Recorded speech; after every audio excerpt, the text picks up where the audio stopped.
Hello, I'm going to be reading Luke chapter 14.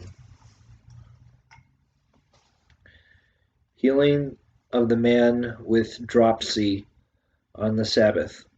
On the Sabbath, he went to dine at the home of one of the leading Pharisees, and the people there were observing him carefully. In front of him there was a man suffering from dropsy. Jesus spoke to the scholars of the law and Pharisees in reply, asking, "Is it lawful to cure on the Sabbath or not?" But they kept silent. So he took the man, and after he had healed him, dismissed him. Then he said to them, "Who among you, if your son or ox falls into a cistern, would not immediately pull him out on the Sabbath day?" But they were unable to answer his question. Conduct and of invited guests and hosts. He told a parable to those who had been invited, noticing how they were choosing the places of honor at the table. When you are invited by someone to a wedding banquet, do not recline at table in the place of honor. A more distinguished guest than you may have been invited by him, and the host who invited both of you may approach you and say, "Give your place to this man," and then you would proceed with embarrassment to take the lowest place. Rather, when you are invited, go and take the lowest place so that when the host comes to you, he may say, "My friend, move up to a higher position." Then you will enjoy the esteem of your companions at the table. For everyone who exalts himself will be humbled, but the one who humbles himself will be exalted. Then he said this to the host who invited him: "When you hold a lunch or a dinner, do not invite your friends or your brothers or your relatives or your wealthy neighbors, in case they may invite you back and you have repayment. Rather, when you hold a banquet, invite the poor, the crippled, the lame, the blind. Blessed indeed will you become because of their inability to repay you, for you will be repaid at the resurrection of the righteous."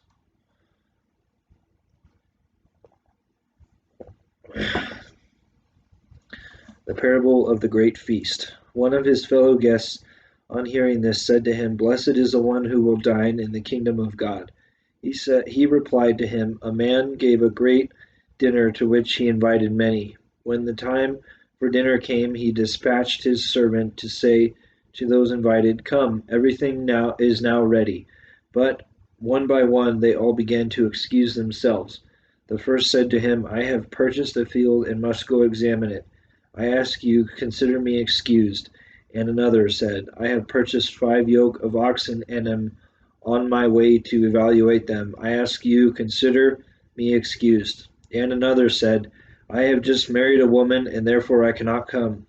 The servant went and reported this to his master. Then the master of the house, in a rage, commanded his servant, 'Go out quickly into the streets and alleys of the towns, and bring in here the poor and the crippled, the blind and the lame.'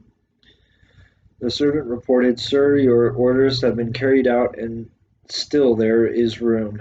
The master then ordered the servant, 'Go out to the highways and hedgerows, and make people come in that my home may be filled. For I tell you, none of those men who were invited will taste my dinner.'" Sayings on discipleship. Great crowds were traveling with him, and he turned and addressed them. "If anyone comes to me without hating his father and mother, wife and children, brothers and sisters, and even his own life, he cannot be my disciple. Whoever does not carry his own cross and come after me cannot be my disciple. Which of you, wishing to construct a tower, does not first sit down and calculate the costs to see if there is enough for its completion? Otherwise, after laying the foundation and finding himself unable to finish the work, the onlookers should laugh at him and say, 'This one began to build but did not have the resources to finish.' Or what king marching into battle would not first sit down and decide whether, with 10,000 troops, he can successfully oppose another king advancing upon him with 20,000 troops? But if not, while he is still far away, he will send a delegation to ask for peace terms. In the same way, every one of you who does not renounce all his possessions cannot be my disciple." The simile of salt.